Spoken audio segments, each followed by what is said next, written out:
आज मैं बनाने जा रही हूँ आप लोग के लिए chicken korma. 1 KG chicken korma. इसमें मैंने 2 टेबल स्पून अदरक लहसुन डाला है और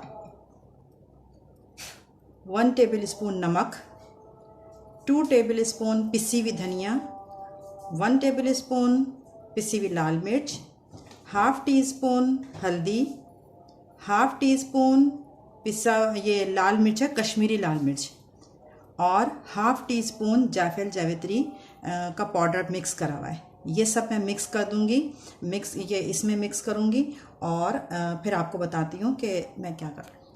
ये सारा मसाला जो है ये मैंने इसमें चिकन पे लगा दिया, जो मैंने आपको दिखाया था।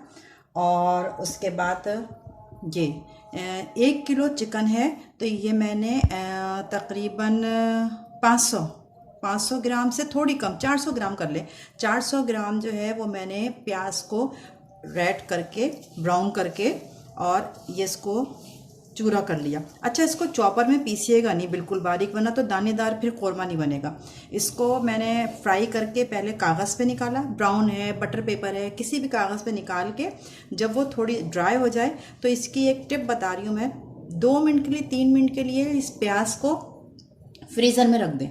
जब आप इसको फ्रीज़र से फ़ौरन निकालें और इसको इस तरह चूरा कर लें, ये देखें, तो फिर ये दानेदार प्याज होगी तो कोरमा भी दानेदार बनेगा। ये पूरी प्याज इसमें शामिल कर दिया और 1 कप दही, और ये फिटी हुई है। इसको खूब अच्छे तरह से फेंट लेना चाहिए, वरना तो अगर आप नहीं फेंटेंगी और ऐसे के ऐसे डाल देंगी तो सालन में ऊपर वाइट दही तैरेगी, तो वो अच्छी नहीं लगेगी। दही को खूब अच्छे तरीके से फेंट कर ये सब भी इसमें शामिल कर दिया।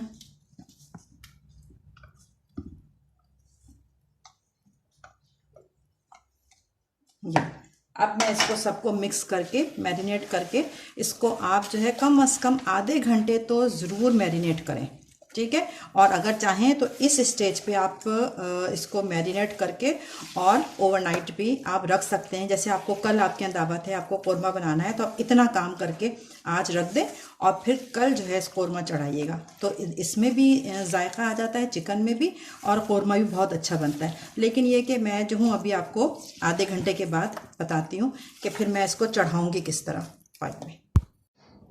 देखें, ये चिकन को मैरिनेट हुए हुए आधा घंटा हो गया। मैंने आधे घंटे के लिए मैरिनेट होने के लिए रखा था।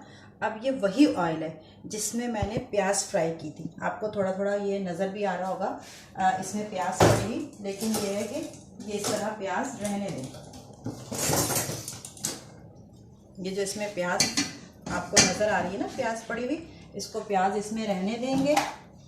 ये तेल जो है अभी मैरिनेट के दौरान थोड़ा सा ठंडा हो गया था, इसको वापस गरम करेंगे ऑयल को।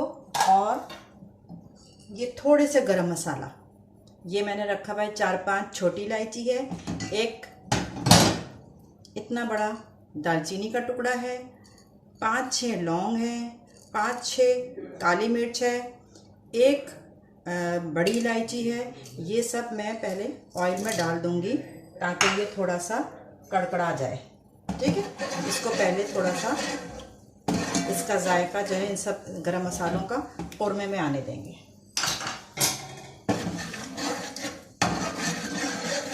अच्छा, एक बात और, ये जिस वक्त प्याज हम ब्राउन करते हैं ना, तो हम ऑयल जो है वो ज़्यादा लिए हुए होते हैं ताकि प्याज अच्छी ब्राउन हो। कम ऑयल में प्याज जो है वो क्रिस्पी ब्राउन नहीं होगी, वो सौथी सी होगी, ब्राउन भी हो जाएगी जब भी वो चूरा नहीं होगी हाथ से। तो ज़्यादा करेंगे, लेकिन जब प्याज आप ब्राउन कर चुके हैं, आपका घी का काम ख़त्म हो गया, तो इसमें से आप ऑयल कम कर देंगे। मैंने इससे ज़्यादा ऑयल में, ये मैंने तकरीबन 1.5 कप ऑयल में ये प्याज ब्राउन की थी, 400 ग्राम प्याज, तो जो है, लेकिन इसमें से अब मैंने ख़त्म कर दिया। इसमें से थोड़े से 2-3 चम्मच निकाल दिए, ये वाले चम्मच भर के 3 चमचे मैंने इसमें से ऑयल निकाल दिया। ये मेरे गरम मसाला देखिए, ये इसमें से बबल निकलने लगे ना, ये कड़कड़ा गया। ज़्यादा देर नहीं, वरना तो फिर जल जाएगा। और जितनी भी चिकन हमने मैरिनेट होने के लिए रखी थी, ये देखें, ये सारी चिकन जो है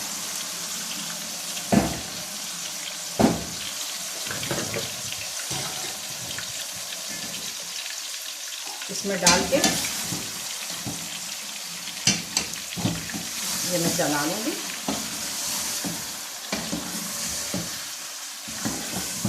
बहुत आसान है, बहुत आसान है सब कुछ। मैरिनेट अगर फर्स्ट करें आपने रात से मैरिनेट करके रखा हुआ है और आज आपको ज़रूरत है, आपके घर में कोई गेस्ट आ रहे हैं, दावत है, तो आपको कुछ भी नहीं करना, बस ऑयल गरम किया, उसमें गरम मसाला गड़बड़ाया और जितनी ये मैरिनेट की हुई चिकन थी वो डाल दी। वो डालने के बाद ये थोड़ा सा गर्म हुआ तो इसको मैं पानी डाल के जितना भी प्याले में मसाला लगा हुआ है ना वो लेके आती हूँ। ये देखें, ये इतना, ये देखिए व्यूअर्स 15 मिनट हो गए। मैंने आपसे कहा था ना 15 मिनट बाद खोल के दिखाऊंगी। मैंने चढ़ा दी तल की आँच पे।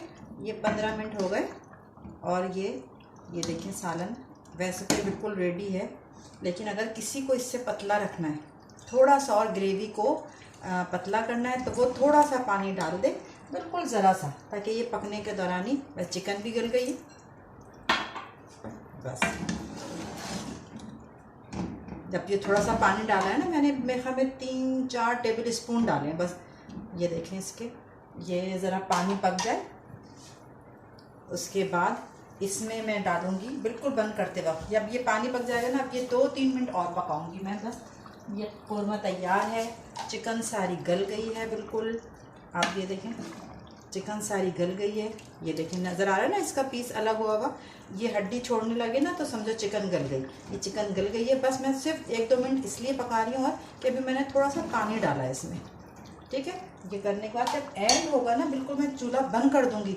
तो ये देखें ये क्या है, ज़ाफ़रानी क्योड़ा नज़र आ रहा है आपको, देखो ये ज़ाफ़रानी क्योड़ा। ये मैं 1 टीस्पून ज़ाफ़रानी क्योड़ा डालकर और ढक्कन बंद करके रख दूँगी बस। अभी सर्व नहीं करना है।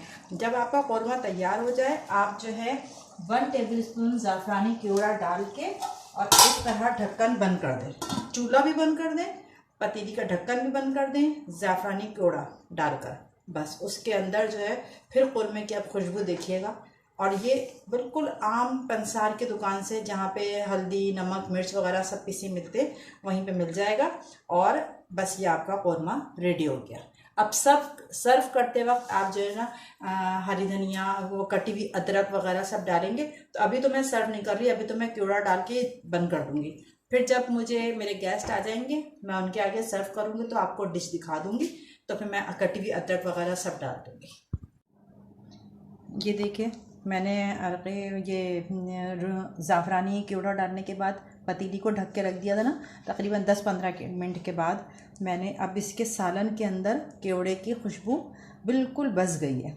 अब ये है कि हम इसे गर्म करें, कुछ भी हो, इसके अंदर से वो खुशबू नहीं जाएगी। और अगर उसी वक्त मैं ढक्कन उठा के और बाउल में निकाल देती ना, फिर वो खुशबू नहीं रहती।